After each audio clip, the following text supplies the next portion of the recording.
for the possibility that others in your circumstances can get their own second chance in the future. I believe in your ability to prove the doubters wrong and change your life for the better. Good luck and Godspeed. Sincerely, Barack Obama. Hey, Miss Wow. Barack, yeah, That's awesome. that's No great. question. How did you feel when you received that? Man, I was crying. I mean, I knew I prayed. I've been gone for 19 years on 30-year sentence. So, I mean, my prayer every day was that, I wanted God to just move some doors, open some doors that no man can open, and shut the ones that, that made me trying to open. So, I knew it was coming. I just ain't know when. Right. And I was dealing with some things myself that I knew I had to get myself straight, and God knew that. So, it took me 19 years to get right. So now I'm in His will, and I'm going all the way to the top with this one. Okay. I hear that. That's what's up, man. And go ahead. Go ahead. Now I was gonna talk about the book. Oh, the books. Yeah, the books. Yeah. Well, before you get to the books, I'm sorry. I didn't know you was going to jump into that fast. I But start checking. okay, but before you get into the books, there's one thing that my dad always says about guys that go to prison. And he says it could be your rescue. Ain't no question. So I want to ask, is your experience, do you feel it was a hindrance or do you feel it was your rescue? It was my time out. You gonna play basketball? It was my time out. Like I was saying, we made millions when I was in the street, and we made a lot of money. But just when them feds came around there and stuff like that, they grabbed, Bobby Escobar, father Stokey. That's my co-defendant, and they grabbed him, and they wanted me to tell on him. But my mom ain't raised me like that. My dad don't run in my DNA to be no snitch. You know what I'm saying? I was out there doing wrong, and I had to go away and pay my dues. I left my wife and my kids out there. It was 1 and 2 and 3, which is day 21, 22, and 24 now. And I just know God just gave me a timeout because I probably would have been dead. I'm just so blessed that nobody kidnapped my mom for the type of money I was getting. I'm glad nobody kidnapped my mom or my sister, somebody for some ransom or something like that. So, God was protecting me the whole way. Even though I was doing wrong, He still was shielding me. Mm-hmm. So it was a rescue. Okay. That's what's up. Now, since he wanted to jump into the books, I'm tell us about your interested in that books. book, bro. And this, you said you wrote 15 books, so this must be your newest one? No, this is actually I got 2 different books. I got one called A Taste of Urban Soup for the People's Soul. I released that book first. That's a testimonial book about how God got people through whatever they've been going through. And Be More Loyal is my life story growing up. So I got Be More Loyal and I got Urban Soup. Okay. Which one? You did Urban Soup first? Yeah, I wrote Urban Soup first. No, matter of fact, I wrote Be More Loyal first. I released Urban Soup first, though. Oh, okay. So yeah, I just want to give God some praise and some testimonies. Just get some people something that they can look at some hope. Right. Cause I'm a miracle. The first story in the Urban Soup book is about my mom. Real quick, she was 5 years old, playing out in the street. She almost got hit by a car, and my grandmother gave her a whooping. My mom got mad. She went and got a pack of matches, and she sat in the car and struck the matches. She got to the last match. My grandma came to the door, and my mom looked off, seeing the silhouette at the door, and the match fell out my mom's hand. The whole inside of the car caught on fire. My mom got burnt up in the car real bad at 5 years old. So, when they finally got to the hospital and stuff like that, examined her womb and stuff, and they told her she was burnt so bad that she had never had children. But I'm the miracle. So that's why I'm here. I got 2 sisters, too. Shout out to Lisa. I was going to ask if you were an only child. Yeah, I got 2 sisters, too. Oh, okay. Yep. So that's the Urban Soup brand. But this right here is like my life story growing up. How it was hard, mom on welfare, dad not around. And sure, I just seen everybody getting some money, and my mom couldn't afford to take care of all 3 of us. I might get new shoes, they might not get none. So I got tired of seeing the favoritism. Not really favoritism, but as being the first and I'm the boy, she made sure I was good, but I really wasn't good. Right. So I went out and made it good. Mm-hmm. And just in the process of making it good, I got jammed up, and I held my peace. I ain't snitched on nobody. Went away, did that 19 years, and came back home. Kept my mouth shut. That's what's up. What the story he just told is similar to what you were saying last week when Diamond K was like, everybody have a choice. Right. And you were saying sometimes you don't have a choice. Mm-hmm. So my question to you is, do you feel that you could have done things differently back then? Of course, I could have went to school. I mean, I was a straight A student. I was advanced academic. I never even been in 7th grade. I was so smart. They put me straight in the 8th. I went from the 6th to the 8th. and then went to the ninth, and I just started getting money, and I just left school alone. But in the process of all that, you know, I finished school when I was in there. I finished school and then I wrote the books. But that was a vision God gave me because I wasn't trying to write no books at first. I ain't think I could write no books. I was always a good writer, but I ain't think about no books though. Right. So, you know, that's how I came with the books and the clothing line too. So God gave me that vision too. So we got the clothes. How did you feel when you completed your first book, your first novel? Man, I was amazed. I was like, wow. Right. Cause you know, even you got haters in prison too. Now they ain't just out here in the street; they everywhere. Right. And I went through the transformation of having dudes like cracking on me, still like calling me dumb, and saying I was simple for spending all my time writing books. But you know, there's always a bully somewhere, and everybody follow behind the bully. So when I finally, you know what I'm saying, got tired of them, and my book was in full effect, I called my team. I'm like, man, send me a copy of the book in here. And when I got the book, I went to the head dude, and when I pull up on them, like about 50, 60 dudes surrounded me because they thought I was coming for some trouble, but I wasn't coming in peace. And I was like, yo, you know, all them times you was cracking on me and, you know, you was doing this and doing that, bro. This what I was doing right here. And I pulled the book out the envelope and I gave it to him. He was holding the book. He's like, what's this? I said, man, that's my book. That's what I was writing. He was like, man. I was like, flip it over, though. Because, you know, when you flip it over, right, you know, you got that ISBN number right there. Yeah. We definitely know about that. Man, you know, this is me when I was in prison. He said, yeah, I see. I said, but you see that right there? He's like, yeah, what's that? I said, yeah. See, you don't even know what it is. I said, this is an ISBN number. Every time Walmart, Barnes & Nobles, Amazon, or Books A Million swipe this right here in their store, money going to my bank account. I said, how about yours? He's like, no. So after that, you know, I just killed him with kindness, you know what I'm saying? And his whole team, all the Bloods, Crips, whoever they was, came to my door. Right. Like, who was that? Man, can you help me write my book? Everybody was cracking on me when we helping them write their books now. So, you know, it's just some of them a trendsetter. Right. Did you help anybody write their books? Of course. Matter of fact, it's shout out to Jesse James too. He just came home, I think, like a week ago. I started writing his book while we was in there, but you know, I transferred and we lost contact with each other. But we got Facebook now, so we back online again. So I'm gonna continue and help. Okay. Where are your books available at? Well, I sell them on the street. I call my Okay. trunk with them. You know, Master P came rich like that. He's selling CDs out of his trunk, so I do the same thing. But I'm on Amazon, Barnes and Nobles, Books A Million, and Walmarts all over the world. Can I see one? Yes. I thought that was me on the cover first, like from over here. I said, I ain't get a picture of me, but it don't really look like me now. But over there, I was like, wait a minute. But you mind if I like give them a little something of it? All right, so this is Be More Loyal, and that's the name of your clothing line as well. Yep. Okay, all right, yes, definitely with the loyalty. Okay, so captivating with nonstop action, Christopher White Jr. in his inaugural debut vividly walks us through the mean streets of the #1 ever increasing heroin drug infested city of Baltimore, Maryland. You really got to be more careful because there's most definitely a lot of money to be made in these treacherous streets, but here is a place where very few people can really survive.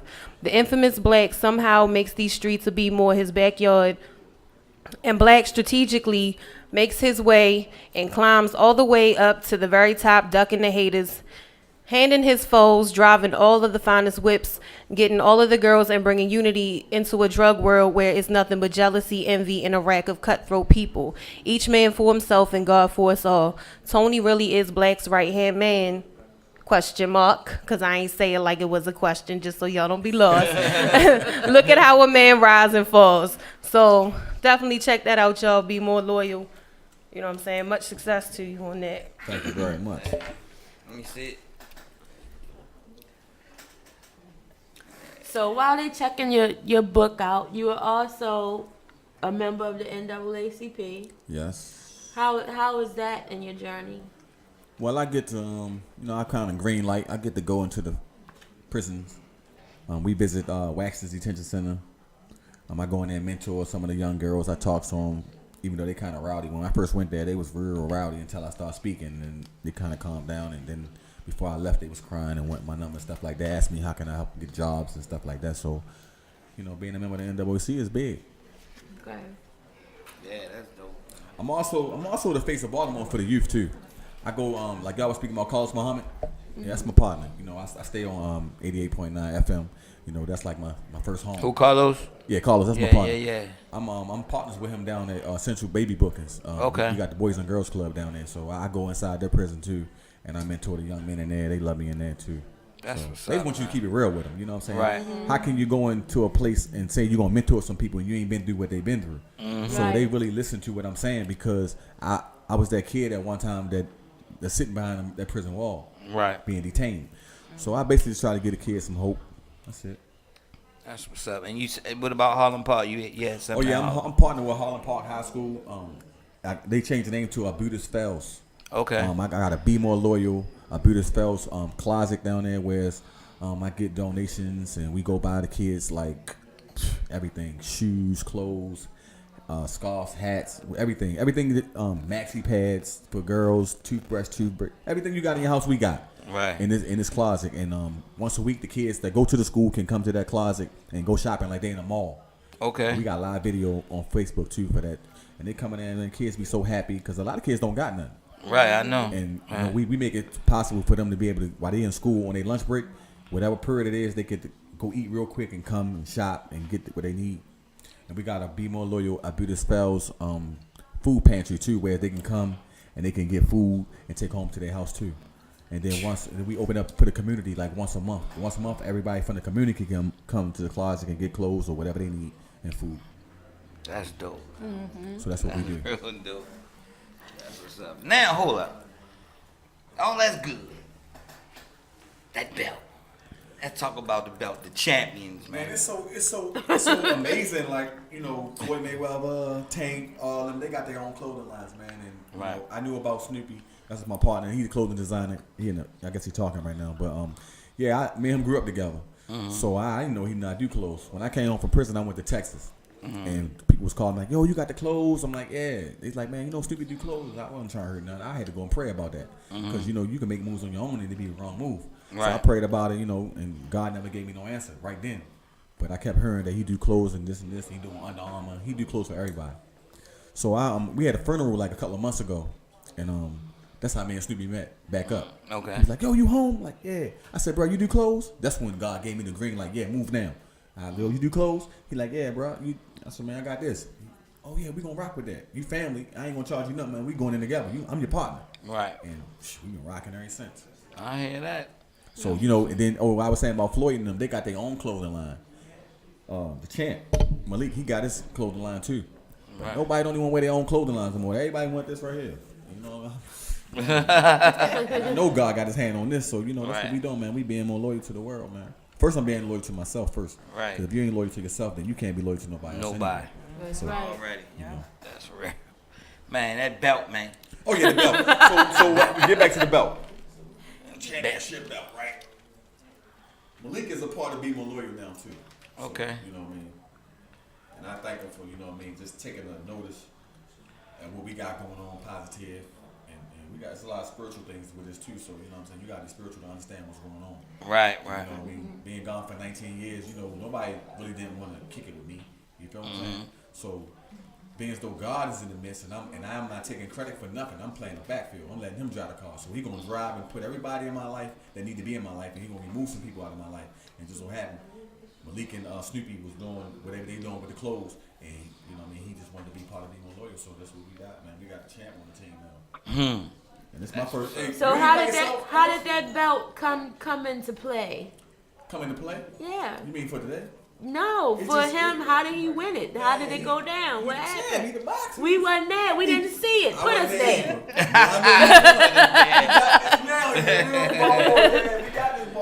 Already. Whatever it is, I'm happy. Shit, cause I think this is his first time going the distance too. You know, usually he get okay. out, and bop, bop, bop, it's over. And Oh, this okay. dude right here gave him a little run for his money, but yeah, he the champ though.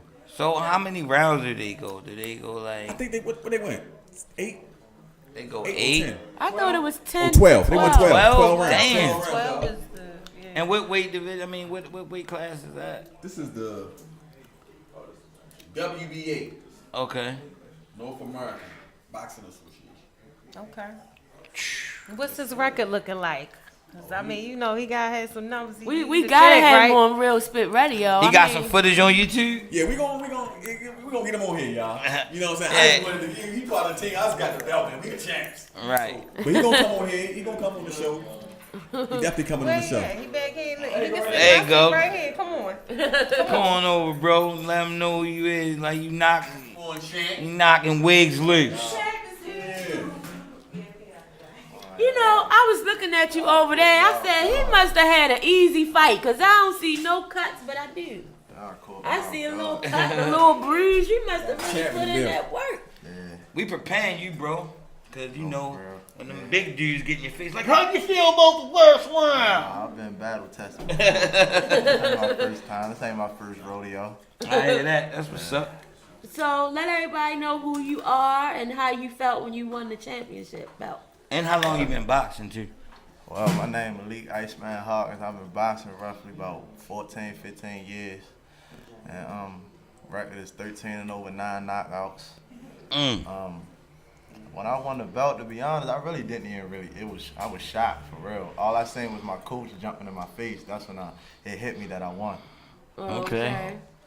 And I was excited though after I realized that I won. Oh, okay. What's up, man?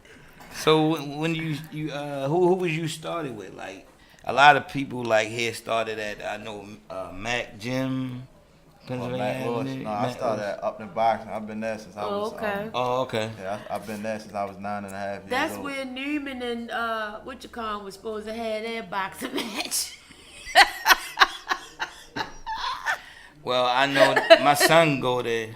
My son go one of them up around there because he live around not too far from me. I think He that's bluffing though. He just want to know how to knock somebody out. He don't want to go to. yeah, right. Yeah, no, well, hit him right here. He want to know how to just knock a nigga out. he ain't trying to show no scrap.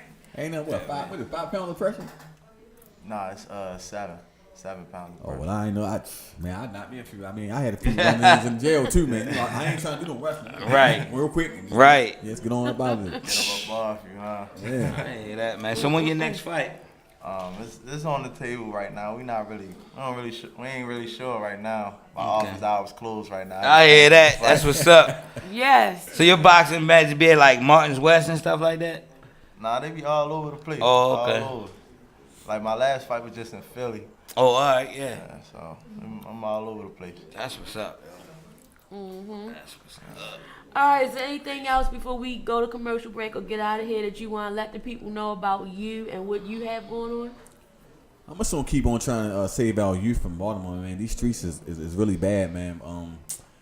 One thing for sure and two things for certain, people in Baltimore gotta stop doing stuff, man. This is a thorough city. This is a great city, but you know, guys be good husbands and good sons and all that behind closed doors. But when they go out that door, man, they put a whole new mask on. They out there robbing, killing, stealing, doing all kind of craziness. And then you know what you throw into the atmosphere, they're gonna come back. Karma is real. So then when they come back home and they put the mask back on, so that's what the family's seeing. But then all of a sudden when they got killed or something happened to that person, the first thing the mom or the wife, oh my baby ain't did nothing. They did do something. Because people not in Baltimore, we don't got snipers. People not just going around Baltimore just shooting people. You feel what I'm saying? So people doing stuff. So I just tell the world, man, just stop doing stuff. Stay in your own lane, man. Mind your own business. And then the murder gonna drop. Right. But I just want to get these kids, man. Friday, I got a call from a crossing guard. We're going to be over Federal Street. Somewhere over east. A lot of kids be going to school in the morning time. They be hungry. You know what I'm saying? So we're going to go to McDonald's. We're going to buy like 100 breakfast sandwiches and like juices and waters and stuff like that. So we're going to stay out there with the crossing guard and make sure the kids eat in the morning time. So we're going to try to do this Friday. All right. And yeah, that's what we doing, feed the homeless and stuff like that. That's all we do. Right. We just move around the city. We being loyal to the people, man. That's what it Before is. you go, I wanted to ask you, what's your take on teachers and guns in schools? Teachers and guns. With supplying the teachers with guns in schools. Nah, I don't agree with that. I don't agree with that. I don't think no teacher should have no gun for no students. I think they just need more mentors. They need more mentors. We need to get with these kids and just start asking. See, the problem I think it is nobody not asking the kids what's wrong. So they got all this anger and stuff built up and they ain't got no outlet to let it out in. So that's why when I go to these schools, I don't go in there and pushing on them, oh, I'm a best-selling author, oh, I got these books and these clothes. When I go into schools, I go in there and love. How you Right. doing today? I'm good. Some of them don't talk, but when I start talking, then they talk. They open up. They want. Principal called me, Chris. Somebody want to see you. I go down to school. I'm thinking there's a little boy down there that need mentoring or something, but kind of find out it was a little girl. The little girl was one-on-one with me, like, man, I see you be. It's easy to talk to you. So when we start listening to the kids, well, what's going on, young lady? You know what I'm saying? They want to talk, but nobody not letting them talk. So, you know what I'm saying? Once these kids get to opening up and start talking, it blew my mind. Like, it brings tears to my eyes. When a little girl, they don't got maxi pads in the house and she got tissue in her panties. So that's why we go and buy. We stack up on them in the school, so they ain't got to come to me and tell me that no more.